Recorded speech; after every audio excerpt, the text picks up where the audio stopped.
Lucky Boys Podcast. So what you're saying is IAB is more corrupt than the cops that they're investigating? Yes. Oh, So what? Yes. So here's the thing, right? We end up arresting Yam and Sung for the corruption getting paid off, right? Stuff like that. How we tied that was we got Jimmy to flip, right? So Jimmy started paying me off and stuff like that. We logged it. We put all the evidence in and stuff like that. You were on payroll. Yes. Off the books. Right. Right. I was on payroll, and I vouchered all the money with internal affairs. They're the ones that coordinate things. I even got drugs from this guy. Were you scared at any given moment where like if they flipped the script on you? No. So here who internal affairs? Anyone, yeah. Where No. Well, at became... that time, internal affairs was still playing we're the good guys type of thing, right? Okay. We're here. So you had no reason to doubt them, right? And then with Jimmy, mind you. Wait, hold on. Before we go for that, I mean, because I can't hold the suspense. Like, so eventually Jimmy got caught, but where is he now? Is he like in jail? No, he's out free doing his thing, full blown. What do you mean full blown? Like, is he still a police officer? No, Jimmy is the karaoke owner. Oh no, who's a Sung? Oh, Sung and Yam. Yeah. Sung is not a police officer anymore. Yam is not a police officer anymore.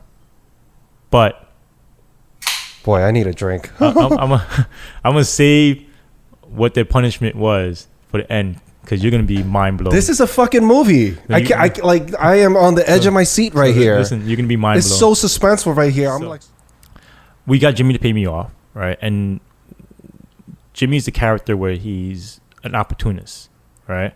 So we knew, they asked me, who do you think will be most likely to flip? And Jimmy, right? So that's why we targeted Jimmy to pay me off and stuff like that. when you say flip, you mean like rat other people Right. out and To give become an up- informant. Yeah. Right. So now here's the thing though, right? Mind you, for me to build this trust with these people, I had to pretend to be Just as bad. just as bad, if not worse, right? So like I had to be condescending to women that in that industry. I had to be because a lot of these gangster cops are like treating them as a piece of meat. Right. Because Right. if you act like you're nice, it's going to send a major red flag. Right. They're gonna be like, Steve's too soft for this. We can't bring him to the inner circle. That, or yeah, I don't trust this guy. Right. So this is how the NYPD circles are, right? So you have the outer circle, which is normal cops, which is like maybe 80%. About 80%, right? Let's say 80%. The 80%. Are they even aware of any of this shit? Some of them don't know about the other circles, right? So everyone knows there's another circle within that outer circle, which is people who know people, Okay. have connections. We call them people who have hooks, right? That's another circle.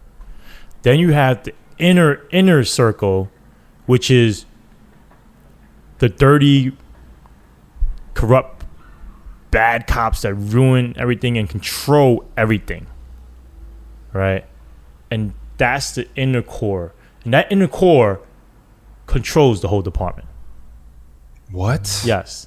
So it's like if you need a hook or whatever, because how they gain favor from these higher upper brass, whatever, is chief, these community leaders, they're having a dinner, you want to come to the dinner or whatever, and then these community leaders, they control the neighborhood because they pay politicians off and stuff like that, and they control stuff. And then now the upper brass are thinking, I could get promoted faster if I play nice with this community, right? So like the Jewish people that gave diamonds and stuff like that to chiefs and stuff, right?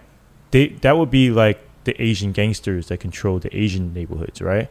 And they're the ones like push people up and stuff like that in the neighborhood, and they rally for politicians, do fundraisers and stuff. So the politicians are gonna like help, who they want, right? So let's say they go, oh, we want Thomas Chan, right? Let's say because he's retiring. I'm just using his name, right, as an example. No way was he involved, right?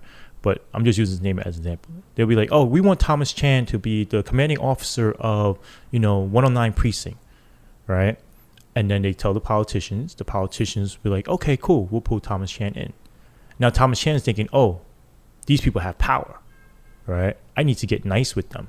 If I need something done, I could ask them. They could get it done for me, right? And then they get in tied with them. And now with the Chinese culture, it's easier to get corrupted because in our culture, Chinese New Year's, you get red envelopes, right? So you can wash money a lot easier. Right, lucky money. Mm-hmm. So it's like, oh, let's say you work in a steady sector, right, a steady neighborhood, and you know the store owners and stuff, and it's Chinese New Year. Oh, Gong Xi Fa Tai, here you go, Happy Chinese New Year. And he's like, no, I can't take that. No, I can't take that. Oh, no, but it's bad luck if you don't take it. Right. You don't want to insult the person, so you take it. And then that becomes a regular thing. And then sometimes, like, when you come into the restaurant, they're like, oh, don't worry, because a lot of Chinese are pro-cops, right? You come into the restaurant, it's like, oh, don't worry, no pay, don't worry. Yeah, Chinese are very pro-cop. Right, so it's like, oh, I'm getting free dinner here, getting free dinner there. And then it becomes a relationship, right? Because you're like, oh, these people, they do the right thing all the time, and so forth and so on. So you're nice to them because they take care of you.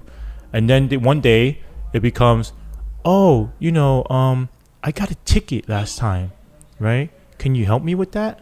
Mm-hmm. And you're like, oh, this guy does the right thing. Yeah, I know the cop. I'll talk to him for you, right? And then next time you don't get tickets or whatever, right? Mm-hmm. Or he take care of that ticket or something. You know what I mean? Right. So then it becomes... Then they got you. Right. Then it becomes, hey... That's just the way gangsters work. Right. Exactly. Yeah. That's how the gang... But the thing is, a lot of these gangsters now, they have legit businesses. Yep. Right? And they use that as their front. And then it's like, oh, come hang out. When you're off one day, let's go hang out. Let's go drink. Let's go grab a drink. And then now you're hanging out with them, drinking with them. It's like, oh, yeah, this is Chinese culture. Don't worry, get a girl. Whatever. Don't worry. I'll pay for it. Don't worry about it. Now you're getting free girls, free drinks. Now on the side, he's like telling, the owner or the mommy, hey, look, he's a cop. Take care of him. Make sure the girl goes home with him and takes care of him. And then now this cop is thinking, oh, I got lucky. Oh, and then they come out and it becomes more and more loose, more and more wild. And it's like, oh, I have partnership in here, oh, you're not making enough money for your family and kids. Don't worry. I'll give you partnership, but since it's our business together now, we have to make sure that our business thrives. Right. So these underground businesses find ways to lure cops. Yes, right. So even internal affairs, the people, my handlers, right? When they did an inspection at the one of the karaoke's, they said, "Oh, I could see why Yam and Sung like to hang out there all the time." When we were hanging out there, the girls, right, were telling us, "Oh, when we're off or whatever, come by and have a drink." Mm-hmm. And a lot of these girls look good, and they were like, "Oh, we were tempted. Like if we didn't know anybody, we would have been, there hanging out with the girls drinking." Because those girls are professionals on making you feel special. Right. They're extremely good at courting men, and like you could be ugly, nasty, lonely, whatever whatever you're insecure about, they will throw it down and make you feel like you're the sexiest man alive, right? And that they really like you and they love to have fun with you. And then they'll always come up with some kind of sad story, draw you in, and seduce you into the style. The reason why I'm doing this because my parents are sick. I'm taking care of my parents. I'm sending money back to my country, so forth and so on. Back to the nitty gritty. We end up getting a good amount from Jimmy, and we flipped them. I'm not even getting into how bad IAB almost messed up my operation. And for those that still listening, Jimmy is one of the karaoke owners. One of the primary ones that IAB zeroed in on. Right. Okay. And he also sells drugs and deals with the prostitution in his karaoke's. So he uses karaoke's to push his drugs and the prostitution as a front. Right. Well, it's part of the business, right? Because it's like you go there, people want to get high and having a good time. He has the mommies or the waiters, whatever, selling the drugs to the customers, and then when they get high, when the girl they go with, they want to take them home, right? And so forth and so on, and have a good time. So the other bad part I wanted to mention was, keep in mind, I'm out there by myself. Okay, so Jimmy's crew is the same crew that had the bus wars in Chinatown. Oh, really? Yeah. With the FJs? With the FJs, because he's FJ. Shit. Jimmy's FJ. Oh, Right. shoot. So So he's highly connected. yeah. So that crew. So FJs, guys, if you're listening, it's a Fujianese. Yeah. It's It's a province in China. right. It was a poverty area, but it's actually very rich now, right? And There's like a lot of farmlands there and right. villages. Well, they I think they export steel and stuff like that too. Not like a yeah, lot each of- province in China precious now they metal. specialize in some sort of export, right. whether it's jewelry, steel, Right. or microchips or Right. So medicine. with all the development that's going on, they made a lot of money with the steel and stuff like that. Yeah. So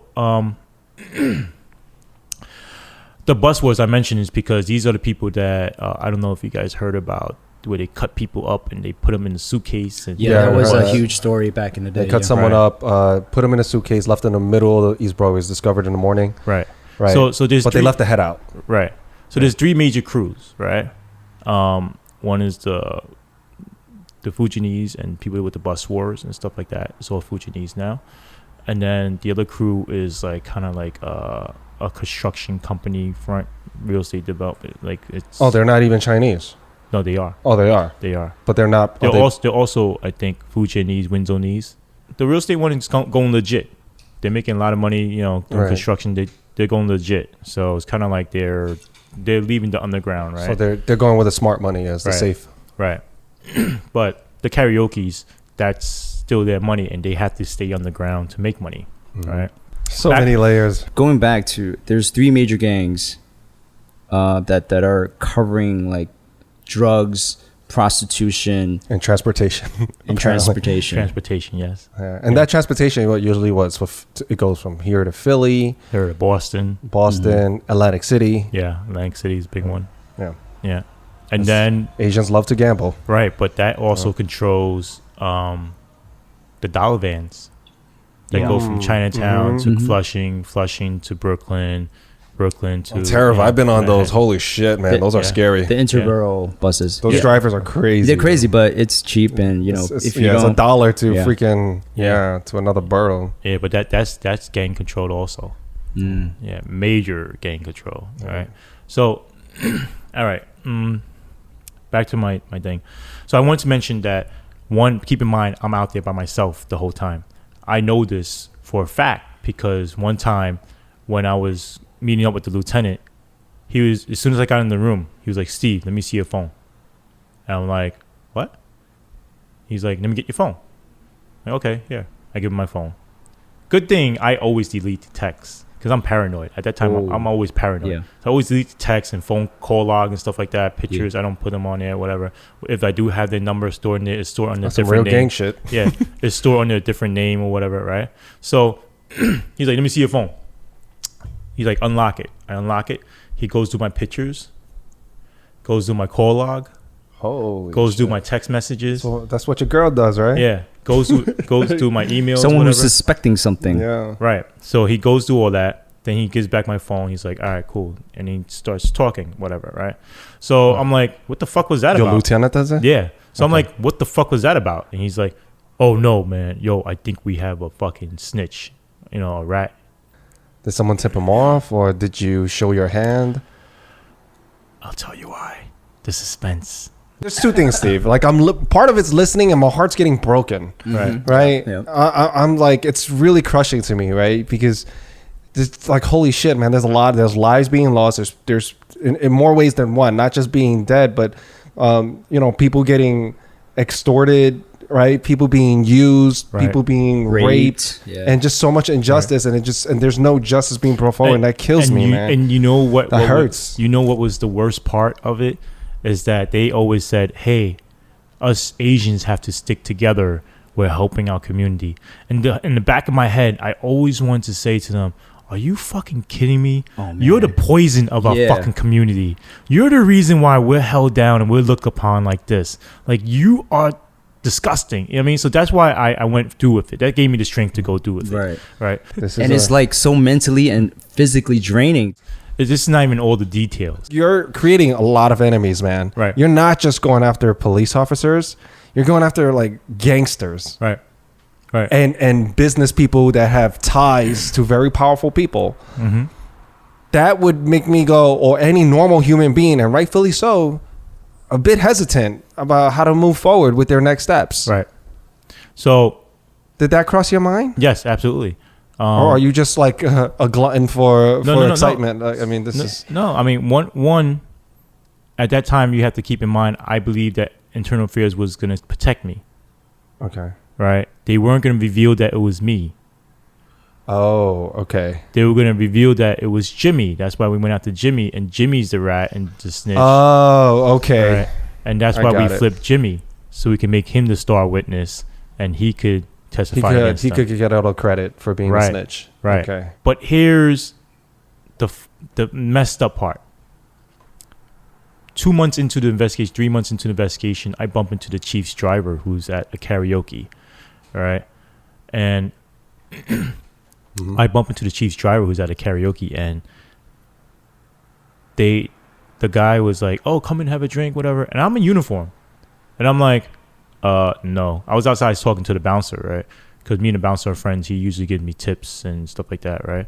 And I'm talking to the bouncer, and I'm like, "No, I'm in uniform. I can't have a drink in uniform. Blah blah. You know that, And he's like, "Oh yeah, you're right. Are they trying to fuck with you there? Yeah, because he was like, "Yo, Steve, be careful." I'm like, "What are you talking about?" Who says this? The chief's driver. The chief's driver. Okay. Yeah. He's like, "Be careful." He's like, "The chief told me that IAB is watching you." And I'm like, "What the fuck are you talking about?" So I played it off. I was like, "What the fuck are you talking about? IAB is watching you. You dirty as fuck. Like, he watching you. They ain't watching me." Right. It's like, no, seriously. Like, IAB is watching you. What happened was Conforti came for a meeting, right? And told that there is a case and involves me. And then the chief asked me, "Hey, what's up with this guy, Lee, whatever, from the 19 precinct?" And then I told her that you're a good guy. It's Chief Bizzuti, right?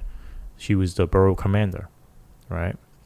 So he's like, "Oh, I told her that you're a good guy, whatever, and so forth and so on." And so that's why she wants me to give you the warning, right? Because we found out she's involved also. Oh shit! A chief is involved. Yes. So it's like you can't trust anybody. No. So you can't trust anybody. No. So towards the end of the operation, I see that her and another chief were taking free dinners, like big steak dinners or whatever, stuff like that.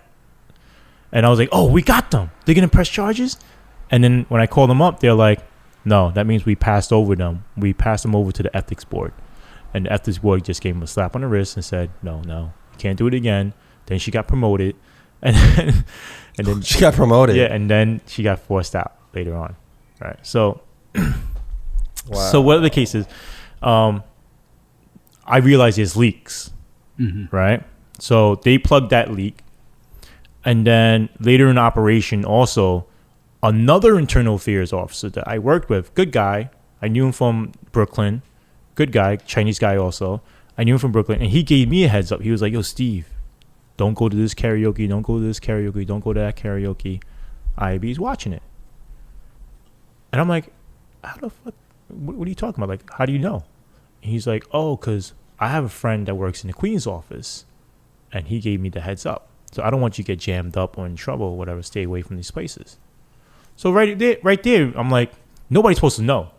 It's supposed to be me. Right. My handlers, 2 officers, was a lieutenant and a cop, right? 2 handlers, and my commanding officer. And then it supposed to go. Somebody's not keeping secrets. Right. From there, it goes up to the commissioner and stuff. Okay, so basically, people that are warning you. Right. He's saying there's a leak somewhere. Yeah, but they don't have any idea that he's Steve is part of it. he's undercover. Right. Okay. Right. But when you're in an undercover situation, you're paranoid 24/7. You're super How do you paranoid. live like that, man? Well, sleep with one eye the open. stress level has got to be off the charts. Well, you got to be on point, right? Yeah. So like when we're younger, we're running around in the street, you always got to be on point. You got to look over your shoulders right, 24/7. exactly. It's hard. When you're walking in the street, you got to always be on point, right? So I have some experience from my youth on being on point, whatever. But whatever the case is, you're heightened, your senses are heightened, but your stress level is so high. Of course. And this investigation went on for almost 2 years, right? Oh my God. So it was really high. So one, I found out that there's a leak. So I started being careful what I even told Internal Affairs. Give me the timeline here. You said this took 2 years, right? So Right. at the beginning, you thought it was like- all good. So when did this leak occur?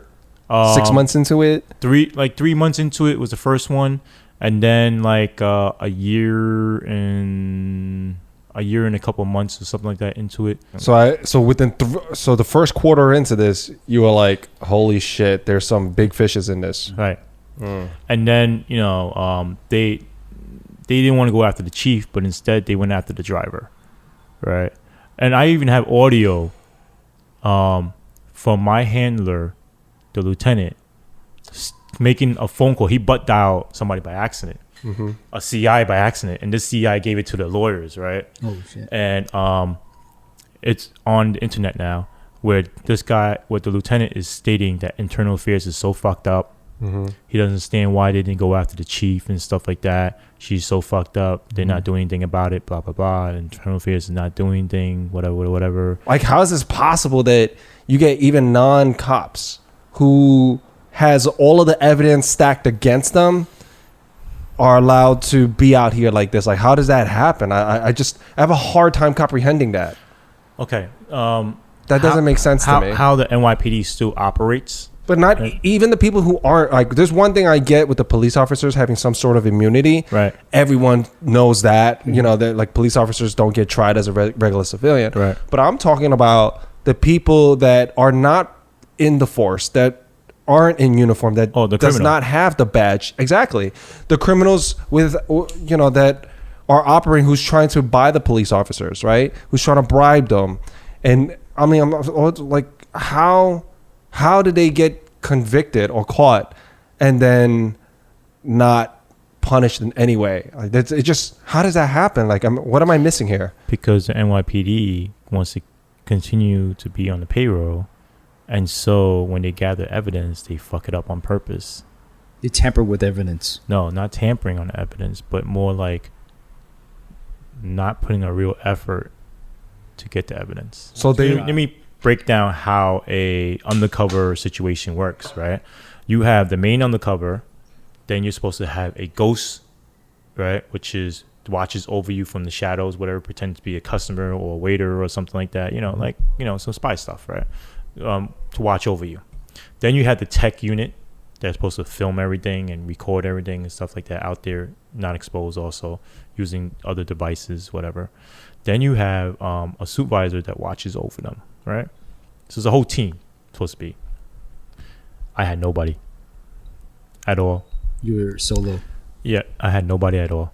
So what happened was, after the lieutenant checked my phone, right? I was like, oh, you know what? Let me go get a girl. Let me go find a girl, right? And he's like, yeah, go find a girl. All right. So I pretended when I went out to the hallway to go find a girl, whatever, right? Instead, I went outside to smoke a cigarette, looked around. I called my handlers up, right? Because this operation started at 10 o'clock, right? At night. And I'm calling my handlers. Nobody's picking up. All right. Oh, shit. I call my commanding officer up, and I tell him this is what happened. He was like, let me try to get in contact with them. I have them call you, right?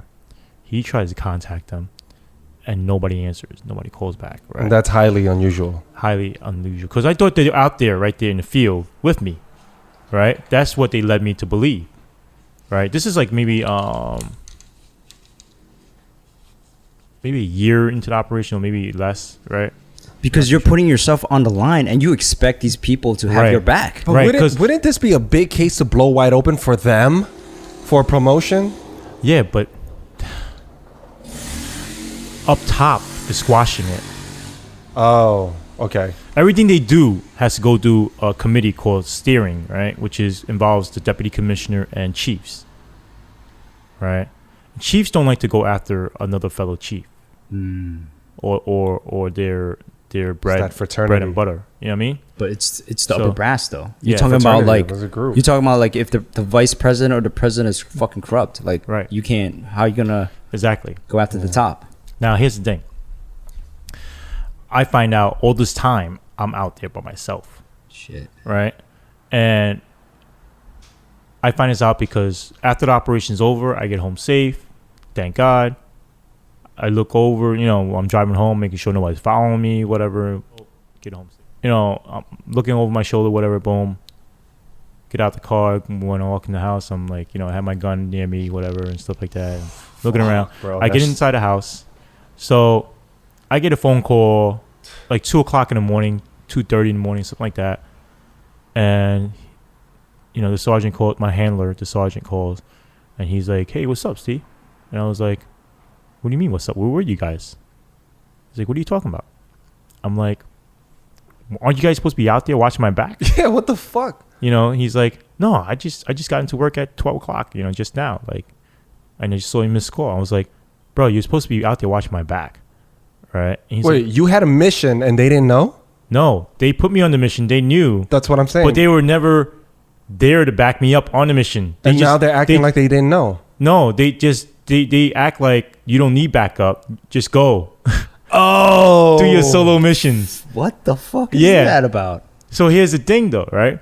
So he's like, oh, you don't need backup, big guy, whatever, blah, blah. I'll patronize you? Yeah, What the fuck? I was like, are you fucking kidding me? Like, Sung checked my fucking phone today. I thought I was burnt. Like, I thought he was going to fucking take out I want to go back to that. Yeah. If you didn't have those I would street have been awareness. I would have been done Would up. they have killed you there? Yes, I would have been done up. They would have killed you? Yes, I would have been done up. Everybody, keep in mind, all the cops carry their guns with you. Right. With them. Not only that, but the gangsters that are there are from the bus wars.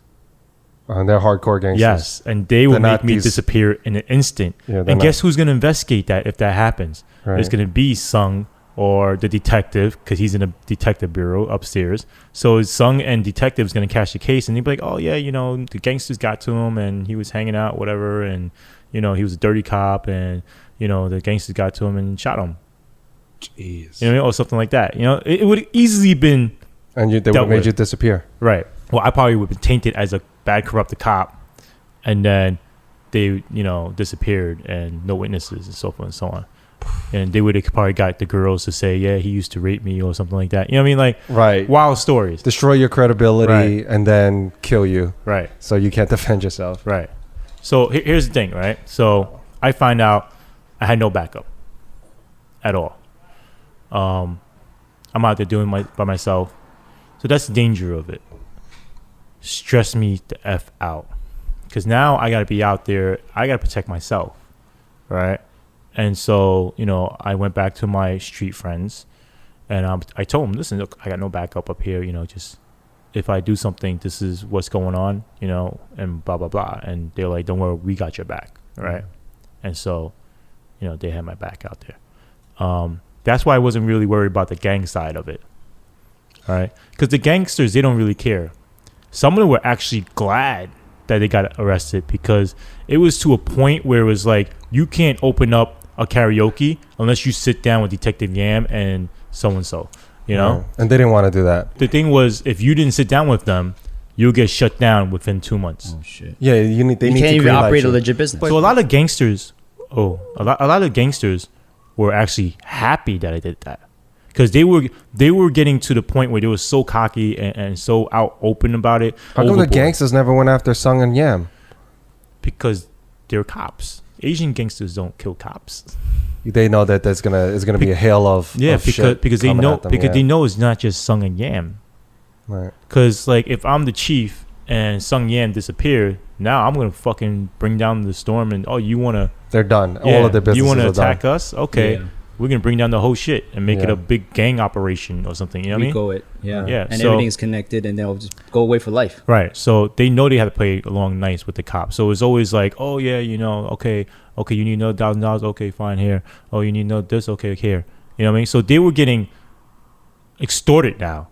It wasn't a partnership no more. It was like to the point where they were so cocky, they were extorting these people now. And those gangsters have no one to go to at this point. Right, because they think all cops are like this. Right. But weren't you afraid of any backlash of any of the...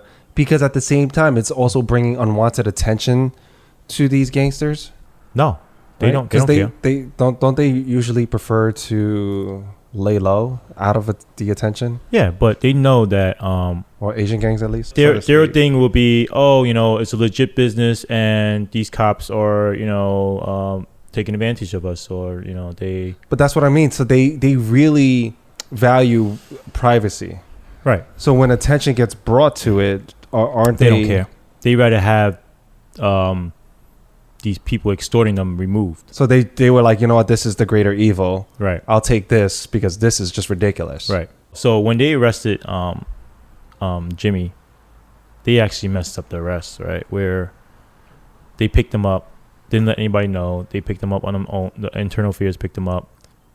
But when they picked him up, they don't realize the Asian network is very small, right? Very tight. If you go walking down the street and you get punched in the face, everybody knows. Everyone knows. Yeah. Yeah. So it's like a small village. Right. So when Jimmy got arrested, he was with another girl, a PR that he was taking home. Right. And when they picked him up, they came in plain clothes, raid jackets, whatever, and they picked him up, pulled him over, picked him up, and then the girl was like, "What the fuck is going on?" Mm-hmm. Right. So she calls the other owners and then other cops, and then the other owners call the other cops, and I'm there because I'm on an operation trying to get something on the chief's driver, right? So I'm there hanging out with the chief's driver on an operation. Then they go, "Hey, Steve, Jimmy just got picked up." I was like, "What the hell are you talking about?" So you're getting calls from both sides. Yeah, I just saw him. Yeah. Right. He's like, "Oh no, call the 109." Did you know he was getting picked up? No, they didn't tell me. So I called the 109, and they're like, "No, we don't have anybody here like that." I was like, "Oh, internal affairs." So I called my handlers. They're like, "Yeah, we got Jimmy." All right, cool. Why didn't you guys tell me? I was like, "Oh, no. Is that a standard operating procedure where they're supposed to contact you? I'm the main undercover. I'm supposed to know these things so that I could prepare for it. So if they ask me, I know how to act towards it. Right. You know what I mean? So whatever the case is, I call them up. They're like, "Yeah, we got him, whatever, so forth and so on." All right, cool. So what should I tell them? Oh, I don't know. Just tell them, Vice picked him up or something like that. Like whatever. All right.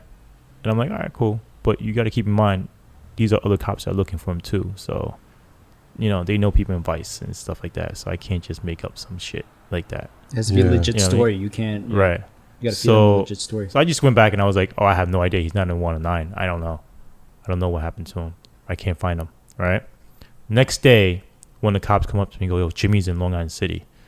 And I'm like, "What do you mean?" And Long Island City, Internal Affairs has a secret base there, right at the foot of the Queensboro Bridge. Well, it's not a secret anymore. Well, it's actually known, I think. Yeah, it was never a secret. Oh, okay. But here's the thing. Quote unquote. Here's the thing. Well, for those listening, I didn't know. I guess. Yeah, whoever doesn't follow. Here's the thing, though. All the main undercovers and stuff like that are in that building. Okay. Right? So cops know this building. So if you really want to know who the undercovers are in Internal Affairs, all you have to do is just sit in front of the fucking building, just take pictures of people coming out. Oh my God. What I mean? So whatever the case is, I can't believe it would be that simple. Yeah, it's that simple. So fuck. Wow. I mean, you have other people that work in the building, but familiar faces. They know who the cops are because you come out with teams, you come out with your freaking bag and stuff like that, and like they know.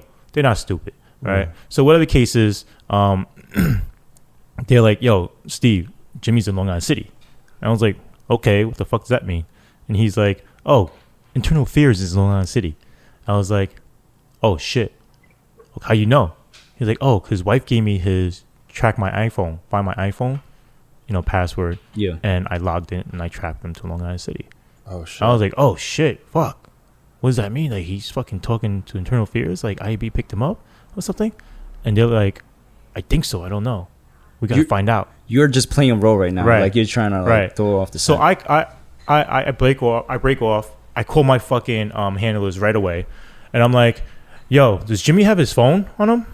It's like, "Yeah, he's on him right now." I was like, "Are you fucking stupid? Turn the fucking phone off." Why? What's up? Dude, they tracked his phone to Long Island City. Yeah. And he's like, "What are you talking about?" I was like, "One of the cops, Benny Wong, he fucking tracked the phone back to Long Island City, and he's saying that Jimmy's at Long Island City, and they thinking that Internal Affairs picked him up, blah blah blah blah." "Oh shit, let me call you right back." Yo, Boom, that's takes crazy. the phone away. That's a turns the major phone. oversight for an Yes. intelligence group. Yes. So That is crazy. the whole case was like sloppy.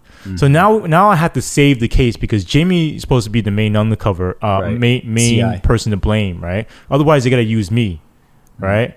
So I had to save Jimmy credibility somehow. So we made up this thing where ICE picked him up, all right, and how ICE, like immigration. Yeah, immigration, because he doesn't have papers. He's a I guess quote unquote illegal immigrant, right? And they even tried to deport him once, and China didn't want him back. What? Yeah, China was like, no, you keep that motherfucker. We don't want that dirtbag. Like, you keep him. Oh, right? Shit. So they can do that? Yeah. So where would someone go if you can't go to like your home country? That's why Jimmy's still here. Well, what if U.S. is like, well, we don't want him either? That's why Jimmy's still here. U.S. is not going to be able to kick him out because Jimmy could just claim asylum or something, you know? Like, I didn't if I go back, they're going to kill me, right? So whatever the case is, they don't want him back there. So I remember that back in my head that he tried to get deported once and they didn't want him back. And so, you know, we made that up. They got papers done from ICE, supposedly fake papers done. It came straight from the top of ICE. So to make it look all legit. Right. So the people inside looking at it can vouch for it. Because the lieutenant was like pressing Jimmy and everybody else. Tell Jimmy to show us papers that he got arrested by ICE. We want to see the paperwork. ICE gives you paperwork. We want to see paperwork.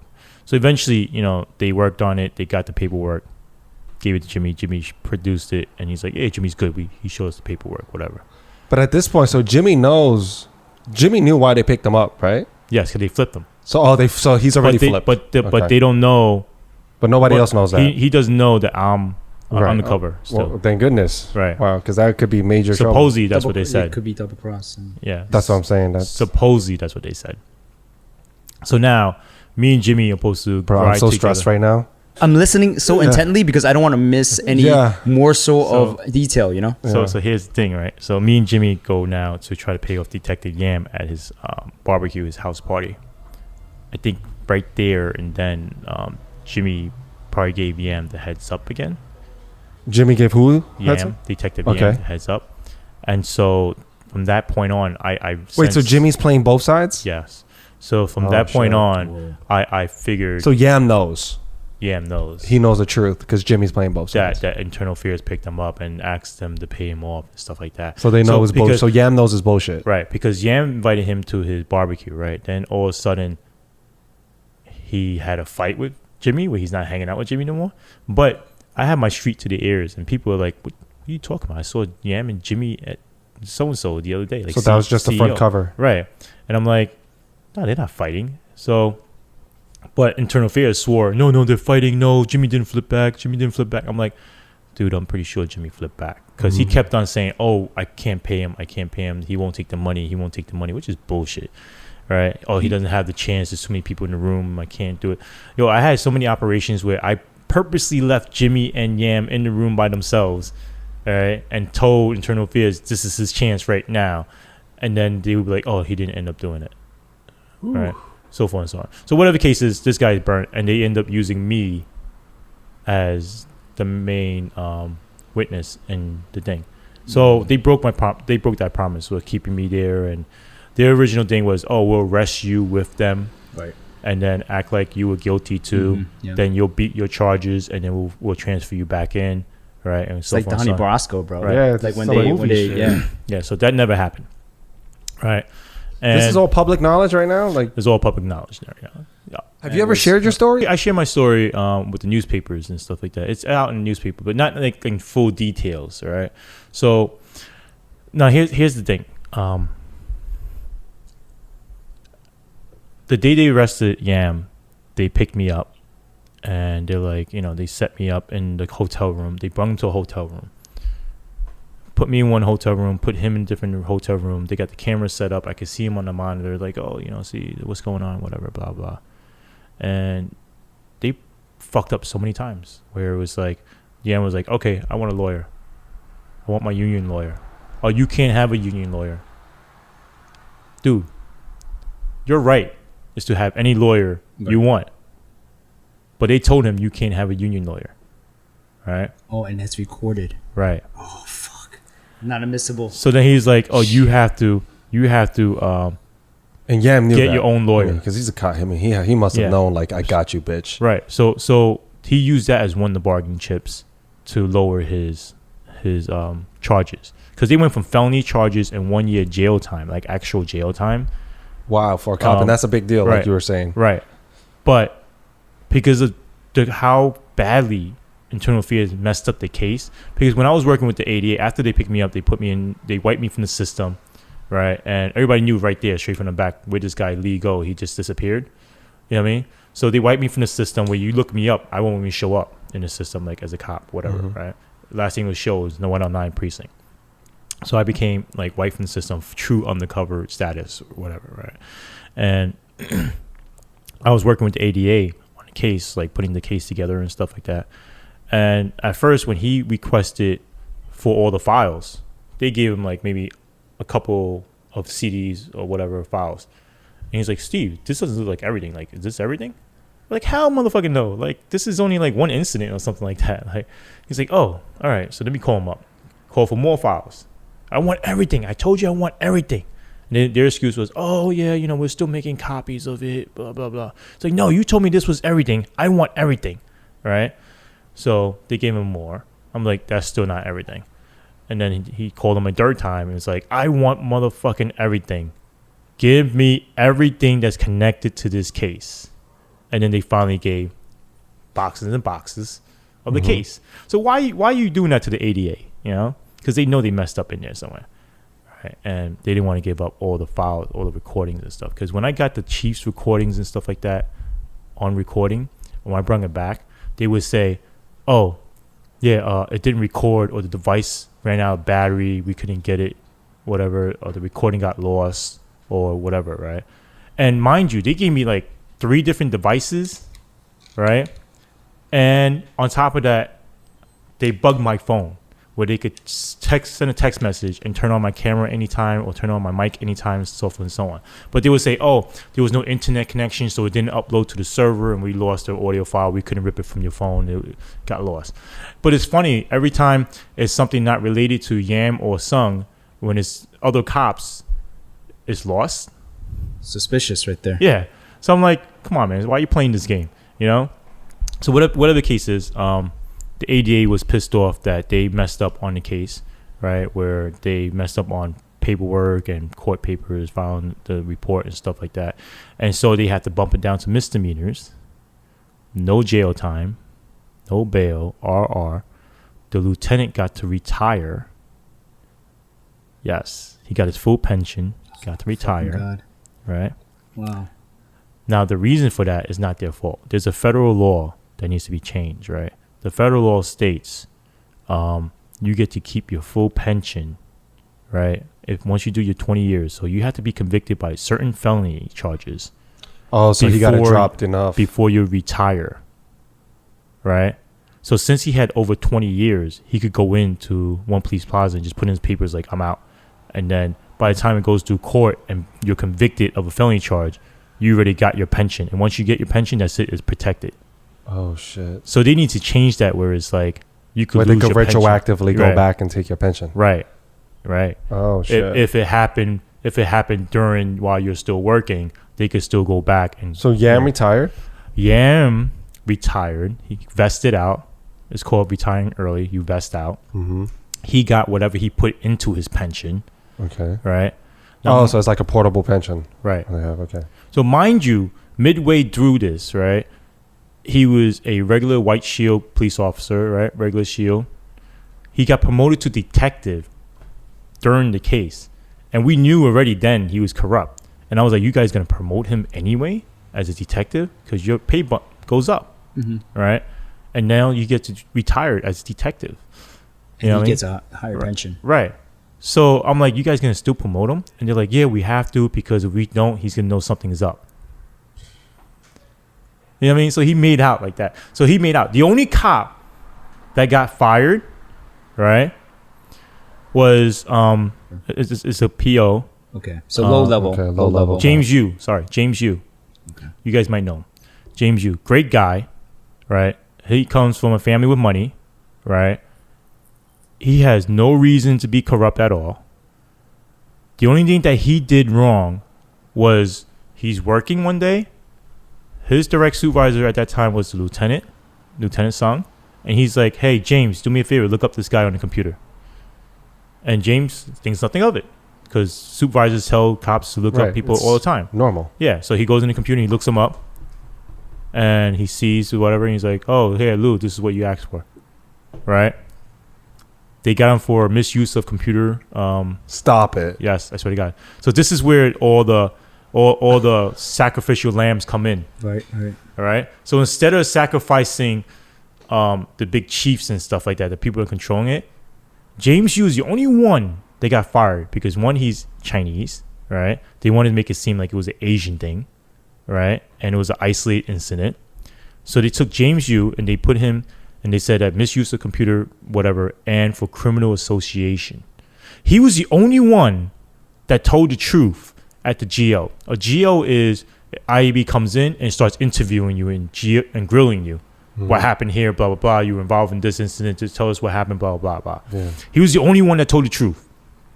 The only one that told the truth, and he got fired for it. I even testified at his trial, right? And I was like, James Yu is the only officer that was wrongly accused, whatever and stuff. These guys did nothing. And the jurors found him guilty? No, there is no jury.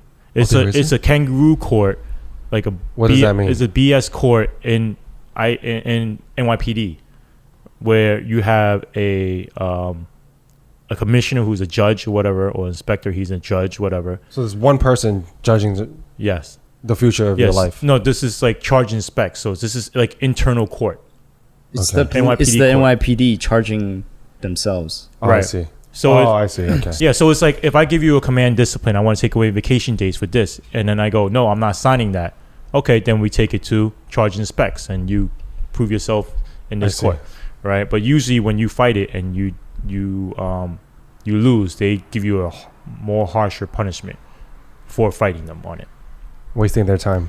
I testified for him. Great cop, blah blah blah. The only thing that he did was, he did what his supervisor asked him to do, and he told the truth at GO, whatever, blah. He's the only good cop, right? Other cops now, remember those condition cops that released the prisoners, and they internal affairs told me. I was going to circle back to that. Internal affairs told me that they were indemnified, they were protected. They all got in trouble too. Fuck. They GO'd them. And they were mad about letting them go. That's the crazy part. So here's the thing, though, right? They GO'd them on that incident. What's GMO? GO, which is when internal affairs come in and interviews you on something. And they interviewed them on that case where they released the perps, right?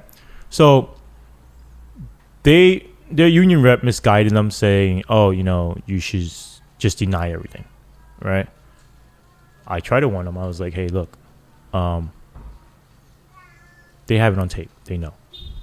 So just tell the truth, right? And they got them in trouble for lying at the GO. But my handlers were like, they shouldn't even have been GO'd in the first place because we knew that they did it. It was all on camera. Why did they lie, though? They did nothing wrong. They can just say they were following orders. Because they were scared. Because don't you have to... But you scared, you tell the truth. You don't lie. Right, but they were scared. But don't you have to listen to whoever's ranked higher than you? Yes, but it's still... You don't have to file a unlawful order. So what happens to them? Do they get fired? No, but they got in trouble. The only person that got fired was James Yu. So what does in trouble mean? Because they got transferred out. Administrative, they got desk transferred work out, or something like desk that. work for a little bit. They take away your gun and shield for a little bit. They modify you. You're on so probation paid leave, for a little bit. Sort of. Yeah, like you're not on a beat anymore. Right, for a little bit, and then you get put to a different precinct, but it's on your record and stuff like that. So it's like just honorary. Right. So this way, the NYPD could say, "Hey, look, yeah, we stopped this ring and all the cops that were involved in it, but they didn't. It's all smoke and mirrors because they didn't go after the real people. They just sacrificed." Like collateral damage, like sacrifice the people who don't matter. I mean, in the NYPD, the people that don't matter to the bureaucracy, the people that don't matter to NYPD, they sacrifice, right? So, get this. They arrested them in December 2015, right? January 2016, mind you, this goes all the way up to the commissioner, right? And it's over the news now and stuff like that. This is Commissioner Kelly or Bratton. Bratton. Okay, Bratton. So this goes all the way up to Bratton. It's in the news, stuff like that. Remind me to send you the picture. Jimmy's at Bratton's Christmas party, shaking his hand. Jimmy, the guy who owns a karaoke spot, a PR bar, fucking dealing drugs. Yes. Yo, what the fuck? So I'm gonna send you guys a picture of that. So what happened was, I get mad because I see the picture is circulating over his WeChat timeline, right? And he's like, "Oh, my good friend, you know, the commissioner, blah blah blah, whatever," right? So I call my commanding officer up. I'm like, "Yo, what the fuck? Jimmy got an award or something for what happened? Like, how come I'm not being recognized for my work, you know, or whatever?" And my commanding officer like, "What are you talking about? Like, we didn't meet with the commissioner yet. What are you talking about?" Like, yo, Jimmy's freaking with the commissioner right now. Like, having dinner with the commissioner right now. Like, you know, he's like, "What are you talking about?" And I sent him the picture. He's like, "Oh shit, I'll call you right back." Right. And so they try to do damage control on that. And then they call me in. Who tried to do damage control? Department Advocate's office. So basically, the commissioner didn't know who Jimmy was. He knew who Jimmy was, but he didn't know that the picture was circulating out there like that. So they're just glad that it didn't really hit the newspapers that he was taking pictures with Jimmy and stuff like that. But later on, like, you know, when they kept on coming after me and I put in the lawsuit and stuff, that's when Bratton stepped down, retired. And people like Bratton, right? Mixed reviews. Because I hear the one that the commissioner now, I don't think he's too popular with. Shay was actually very popular. Is he? He actually used to teach the keys class, which a lot of officers take the class to study for the promotion exam. Mm-hmm. He teaches those classes. So a lot of people like actually know him. Okay. Before he became commissioner. But he's legit then. He's cool. He's... Right. A lot of cops feel like he's selling out because he's not standing up to them, and the only reason why he's not standing up to them is because he wants to keep his job, right, from the mayor. And the problem is not the commissioners. The problem is the mayor. So that's why you have to change the system, right? That's why I push for... Who can change the system? Does that come from the mayor? Politicians. Is that when you say politicians? Are we talking about governors, mayors? Yeah. So the mayor could immediately change any NYPD procedure. Oh, can they? Yes, okay. Immediately, because the mayor hires the commissioner. So right away he could tell the commissioner, "You need to implement this," and the commissioner will implement it. Right now, right away, the city. So the mayor's like the godfather. The mayor is the godfather, yeah. So the mayor is the Dilo. Yeah, the mayor is the super the big boss. The super Dilo. Super Dilo. Yeah.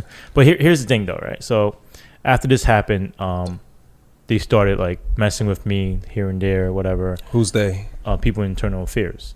They started. Why are they messing with you? Because I kept on pushing that they didn't go after the chiefs and stuff like that, the upper brass. Oh, okay. I was like, you got to cut off the head.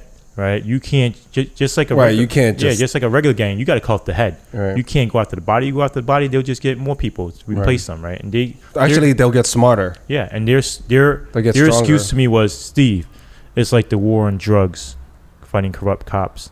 You take one off the corner, another one will pop up." That is true too, right?